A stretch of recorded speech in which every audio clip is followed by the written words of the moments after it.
लेकिन जिसके लिए लाया जा रहा है ये बहुत जरूरी है कि उसको ये भरोसा हो कि इसमें मेरा भला है।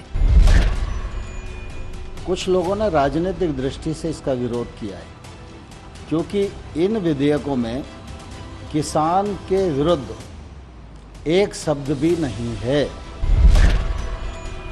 कहीं ना कहीं उनका भरोसा हम जीतने में नाकाम रहे हैं और दूसरी तरफ उनको आश्वासन दिलाने में भी नाकाम रहे।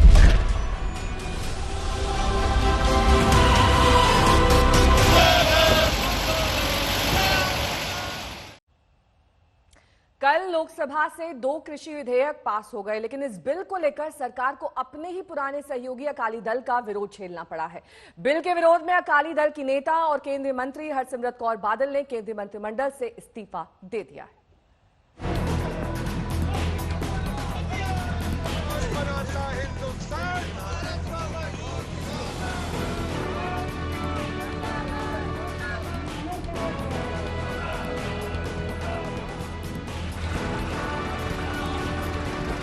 केंद्र सरकार के कृषि विधेयकों को लेकर किसानों में जबरदस्त नाराजगी है।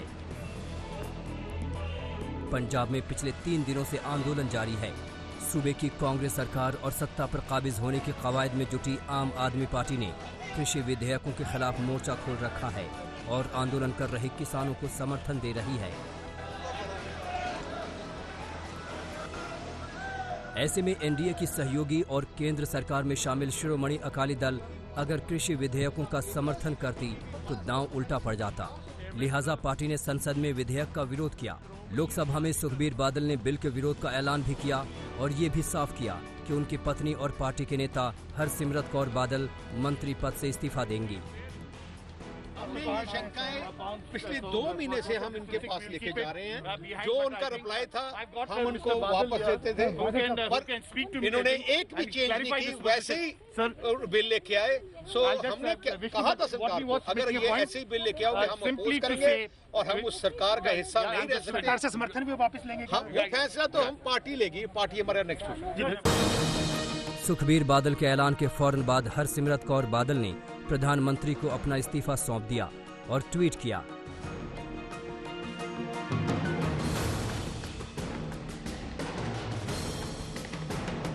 मैंने किसान विरोधी बिल का विरोध करते हुए केंद्रीय मंत्री परिषद से इस्तीफा दे दिया है। मुझे गर्व है कि मैं किसानों के साथ उनकी बहन और बेटी की तरह खड़ी हूँ। हरसिमरत कौर बादल ने मंत्री परिषद से इस्तीफा तो दे दिया, लेकिन दिलचस्प ये कि बीजेपी को अकाली दल का समर्थन जारी रहेगा। हम कोई ऐसी हरकत नहीं करेंगे जिससे देश कमजोर पड़े, जिससे पंजाब का नुकसान हो। अब हमारी कोर कमेटी की मीटिंग होगी और आपस में फैसला करेंगे कि हमें अगले क्या कदम आगे लेना। शायद यही वजह है कि पंजाब के मुख्यमंत्री इसे अकाली दल का ड्रामा बता रहे हैं। कैप्टन ने ट्वीट किया,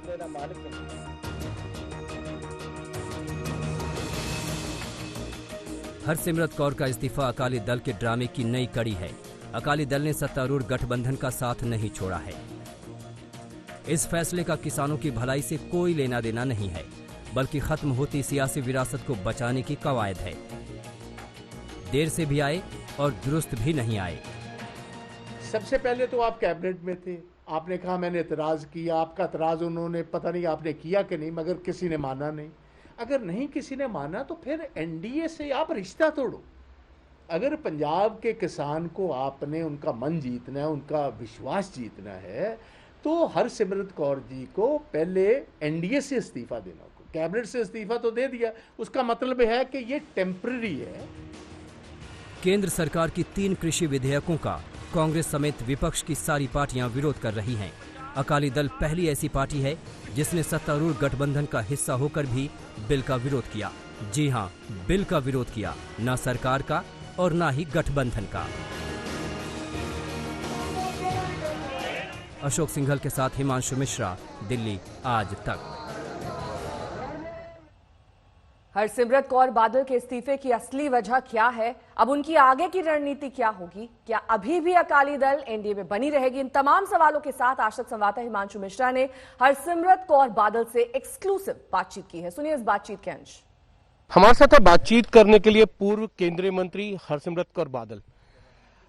हरसिमरत जी, मोदी सरकार किसानों की बात करती है हमेशा, वो किसानों के हितों के लिए कहते हैं कि लड़ाई लड़ते हैं। ऐसा क्या हो गया कि आपको इस्तीफा देना पड़ गया? 3 बिल वो लेके आए, वो तो कह रहे हैं कि ये किसानों के लिए लेके आए हैं, इस्तीफा आप दे रही हैं कि ये किसानों के हित में नहीं है, उनका अहित हो जाएगा इससे। देखिए, जो बिल सरकार लेके आती है वो अपनी तरफ से बहुत अच्छी मनोकामना के साथ और अच्छे विचार के साथ लेके आती है, लेकिन जिसके लिए लाया जा रहा है ये बहुत ज़रूरी है कि उसको ये भरोसा हो कि इसमें मेरा भला है। आज हजारों की गिनती में पंजाब में, हरियाणा में, यूपी में, राजस्थान में, देश के कोने कोने में और कई सारी पार्टियों ने आपने देखा इस बिल का विरोध किया। कुछ तो कारण होगा जी। ये सारे किसान कोरोना की महामारी के समय अपने जान को जोखिम में डाल के आज जमीन पे उतरे हुए हैं और इतना जबरदस्त इसका विरोध कर रहे हैं। मतलब 2.5 महीने हो गए, हो सकता है भुलेखे में 1-2 दिन हो सकते हैं। बुद्धिजीवी अखबारों में इसके खिलाफ लिख रहे हैं, आढ़तिये इसके खिलाफ बोले, मजदूर इसके खिलाफ, किसान इसके खिलाफ। तो कहीं ना कहीं उनका भरोसा हम जीतने में नाकाम रहे हैं और दूसरी तरफ उनको आश्वासन दिलाने में भी नाकाम रहे हैं। आपकी बात को नहीं सुना क्या केंद्र सरकार ने? जो बात आप कह रहे हैं, मेरी बात यही थी कि ऐसा कोई कानून नहीं आना चाहिए जब तक जिसके लिए यह कानून बना है उनका भरोसा जीता ना जा सके। उनके शंकाओं को एड्रेस करके ये उस तरह के संशोधन ना लाए जाएं जिससे किसान संतुष्ट हो। मेरा यही मांग थी कि उनकी सुनवाई हो, उनके कंसर्न्स को एड्रेस किया जाए और उसके बाद इसको एक कानून बनाया जाए। जेपी नड्डा कल कह रहे थे कि हम अकाली दल से बात कर लेंगे, जो उनकी नाराजगी है हम उनको बता देंगे।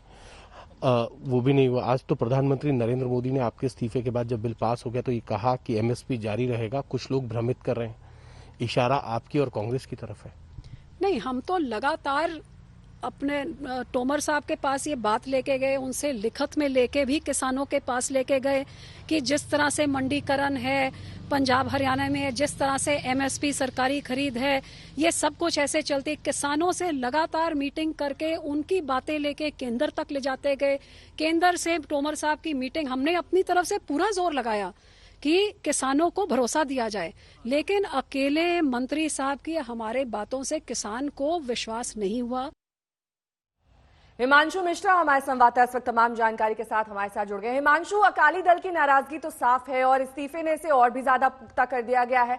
इस्तीफा मंजूर भी हो गया है, लेकिन आगे क्या?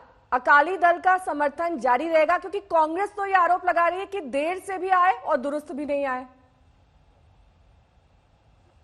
आज या कल के अंदर अकाली दल की बैठक होगी। इस बैठक के अंदर यह फैसला लिया जाएगा कि एनडीए सरकार के साथ समर्थन जारी रखा जाए या नहीं रखा जाए।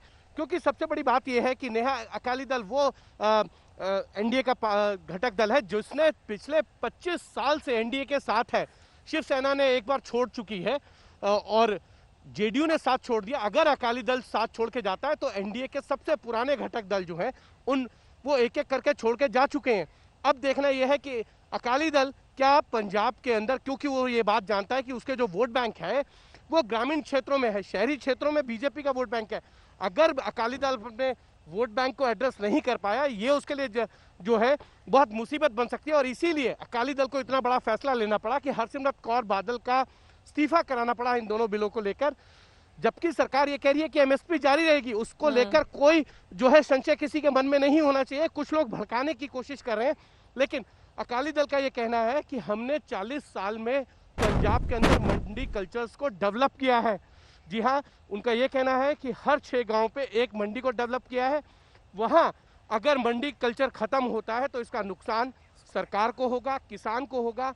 ये भी तर्क है सुखबीर बादल का कि जो मंडी के अंदर आड़ती होते हैं, जो बिचौलिए होते हैं, उनमें और किसानों के बीच में एक रिश्ता होता है। अगर किसान को कभी भी कोई जरूरत होती है, देर रात कभी भी, हर जरूरत पे जो है आड़ती खड़ा होता है, मंडी के लोग उसके साथ खड़े होते हैं। अगर प्राइवेट प्लेयर आ जाएंगे तो ये सामाजिक समरसता जो है वो टूट जाएगी।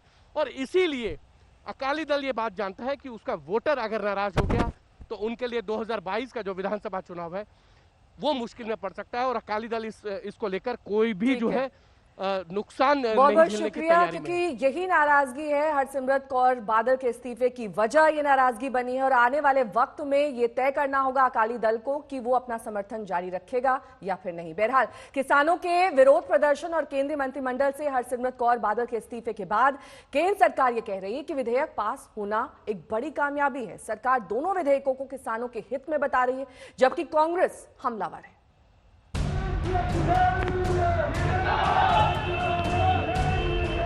किसानों का गुस्सा प्रदर्शन जारी है। मंत्रिमंडल से मंत्री हरसिमरत कौर बादल इस्तीफा भी दे चुकी हैं, लेकिन सरकार कह रही है कि किसानों से जुड़े 2 बिल लोकसभा में पास होना बेहद खास मौका है। विपक्ष के विरोध के बीच सरकार दोनों बिल के पास होने के फायदे गिना रही है। जिससे प्राथमिक क्षेत्र में निवेश बढ़ेगा और उत्पादकता बढ़ेगी। कल लोकसभा में दोनों बिल पास हुए।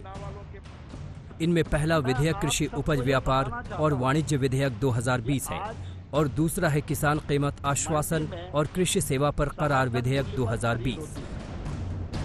इन दोनों विधेयक के लोकसभा से पास होने के बाद प्रधानमंत्री ने ट्वीट कर 3 बड़ी बातें कहीं।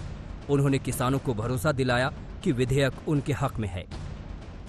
प्रधानमंत्री ने ट्वीट कर फायदे गिनाए। उनके मुताबिक ये विधेयक सही मायने में किसानों को बिचौलियों और तमाम अवरोधों से मुक्त करेंगे। किसानों को अपनी उपज बेचने के लिए नए नए अवसर मिलेंगे, जिनसे उनका मुनाफा बढ़ेगा। हमारे कृषि क्षेत्र को जहां अत्याधुनिक तकनीकी का लाभ मिलेगा, वहीं अन्नदाता सशक्त होंगे। एमएसपी और सरकारी खरीद की व्यवस्था बनी रहेगी। विधेयक पर सियासी संग्राम को लेकर पीएम ने ये बातें रखी। लगे हाथ कृषि मंत्री नरेंद्र सिंह तोमर ने भी तमाम आशंकाओं को खारिज कर दिया। कृषि मंत्री ने कहा कि दोनों विधेयक से किसानों की जिंदगी में क्रांतिकारी बदलाव आने वाले हैं। उन्होंने विरोधियों को भी जवाब दिया। लोकसभा में कृषि से संबंधित 2 बिल चर्चा में थे। एक कृषि उपज व्यापार और वाणिज्य संवर्धन विधेयक और दूसरा मूल्य आश्वासन और किसानों के करार से संबंधित विधेयक। ये दोनों विधेयक किसान के जीवन में क्रांतिकारी बदलाव लाने वाले हैं।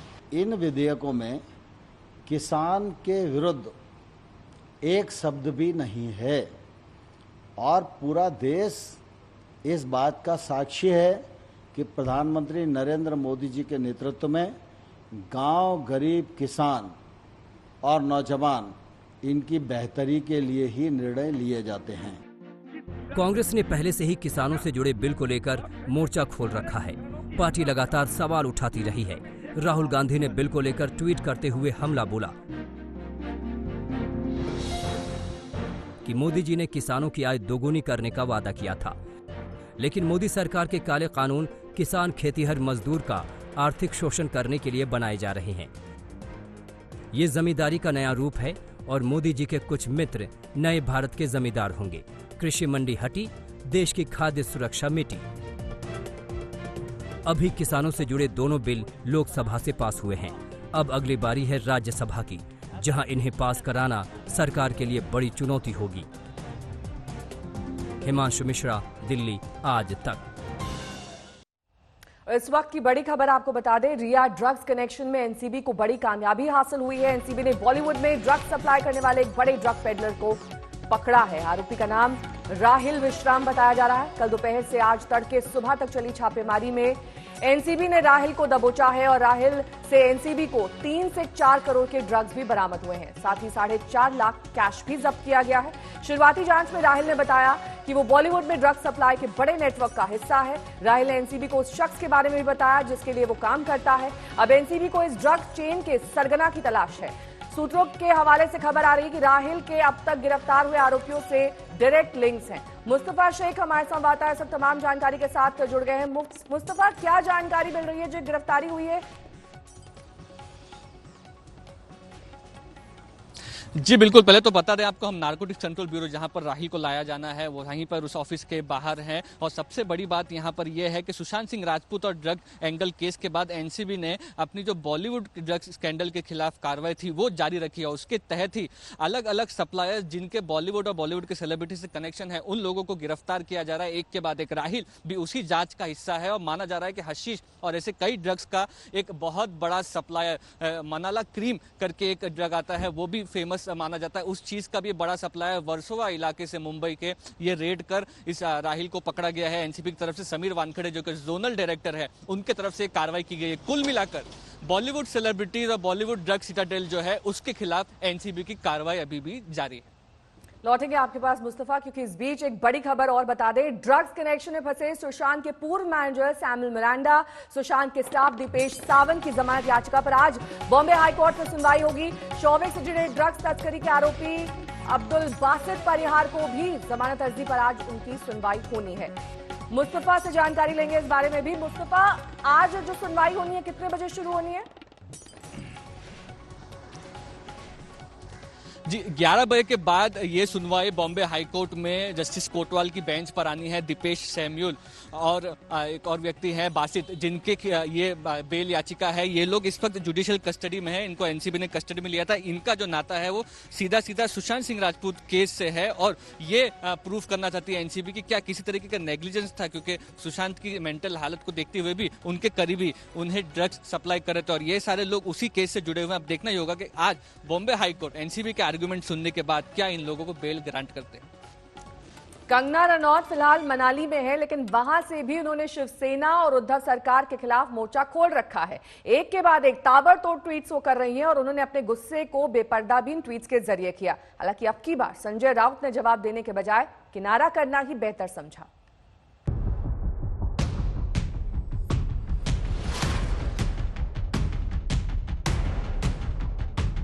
मुंबई में कंगना रनौत के सपने को बीएमसी ने ध्वस्त किया तो अदाकारा का दर्द और गुस्सा कुछ ऐसे ही अंदाज में सामने आया।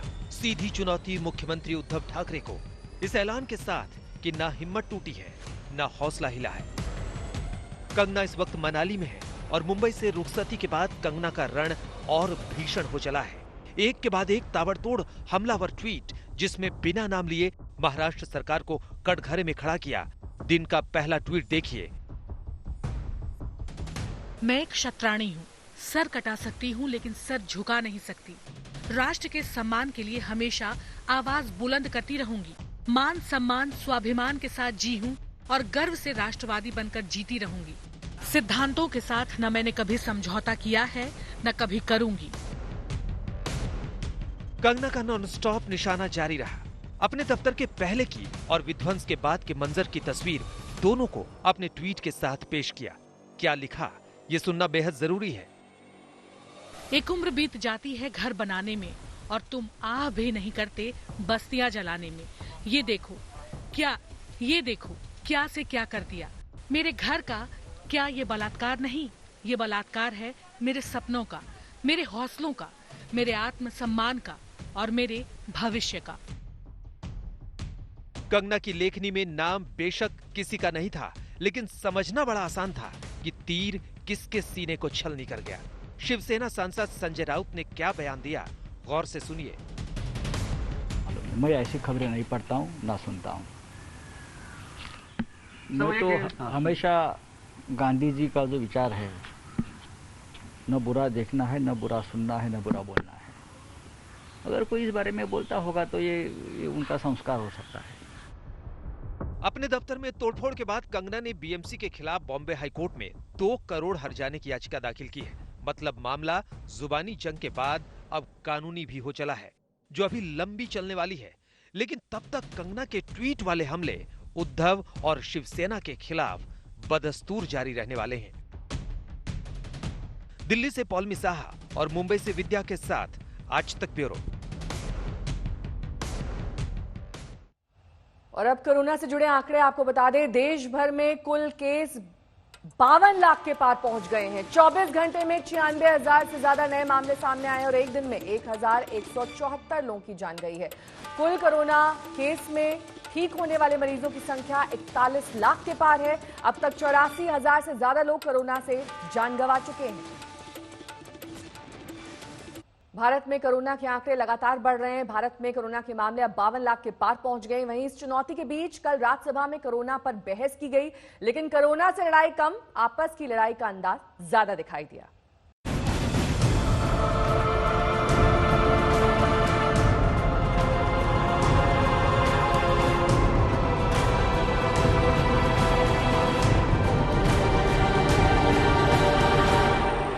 भारत के कोरोना आंकड़ों की रफ्तार उसेन बोल्ट हुई पड़ी है, लेकिन राजनीति की जुबान का क्या है?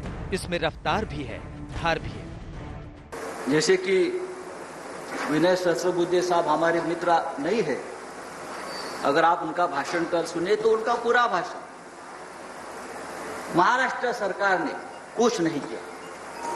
महाराष्ट्र सरकार पूरी तरह से फेल है, सिर्फ निंदा की, खिंचाई की।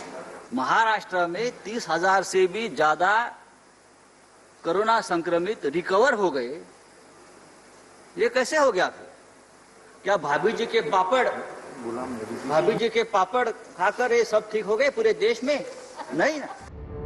बीते दिनों कंगना रनौत से संग्राम में ज्यादा व्यस्त रहे संजय राउत इस तर्क से बता रहे थे कि दुनिया का सबसे बड़ा हॉटस्पॉट बन चुका महाराष्ट्र कोरोना से अच्छे से लड़ रहा है। लेकिन संजय राउत के बयान में भाभी जी के पापड़ की एंट्री क्यों हुई, इसे भी आप जान लीजिए। दरअसल इसका बैकग्राउंड ये है कि जुलाई के आखिर में केंद्रीय मंत्री और बीकानेर से बीजेपी सांसद अर्जुन राम मेघवाल ने कोरोना से लड़ने वाला भाभी जी पापड़ लॉन्च कर दिया था। एक आत्मनिर्भर भारत अभियान के तहत भाभी जी पापड़ नाम से एक पापड़ निर्माता ने एक ऐसा ब्रांड निकाला है जिससे कोरोना वायरस से लड़ने के लिए जो एंटीबॉडी डेवलप होने के लिए जो साधन है, खाने के माध्यम से बॉडी में जाएंगे। कोरोना का आंकड़ा 51 लाख के पार है तो सरकार निशाने पर आएगी ही। उसके अपने मंत्रियों सांसदों के आचरण को भी कसौटी पर कसा जाएगा। राजस्थान के टोंक सवाई माधोपुर से बीजेपी सांसद सुखबीर सिंह जौनपुरिया कोरोना पॉजिटिव होने के बाद अब इस तरह कसरत करते दिख रहे हैं। लेकिन ये वही सांसद महोदय हैं जिन्होंने कीचड़ में सनकर और शंख बजाकर कहा था कि कोरोना पास भी नहीं फटकेगा।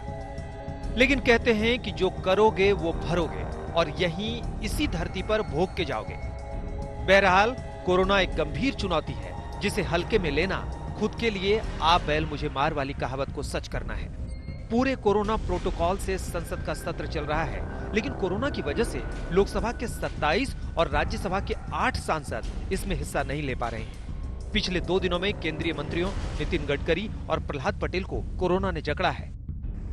ऐसे हालात के बीच राज्यसभा में कोरोना की बहस में संजय राउत भाभी जी पापड़ लेकर आए तो आपके सांसद संजय सिंह ताली थाली। जवाब में बीजेपी के सांसद सुधांशु त्रिवेदी ने गांधी जी के चरखा को उतार दिया। महाराष्ट्र में 30,000 से भी ज्यादा कोरोना संक्रमित रिकवर हो गए।